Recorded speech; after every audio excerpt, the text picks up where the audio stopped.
Northern Mali has been the center of conflict in the West African nation. Tuareg rebels have risen up 4 times since Mali's independence from France in 1960. Most recently, they formed an alliance with Islamist militants in 2012 to seize the desert north. A French-led military intervention scattered the insurgents, although sporadic attacks continued.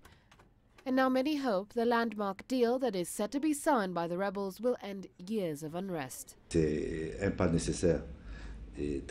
a necessary step people have been waiting for because it will help clarify the situation on the ground.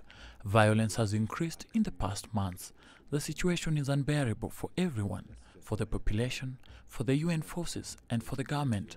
So this signature will mean that we know at least that there are those who have signed the deal which will be applied, and on the other side, the uncontrolled groups, the jihadists, the drug smugglers continuing violence on the ground. Security-wise, it's the first advantage we are hoping for from this peace deal. The new peace accord has been on the table for a while. Mali's government and several armed groups already signed it last month in the capital Bamako. The agreement calls for the recognition of the government in Bamako, and in return, the government will give the north of the country more rights.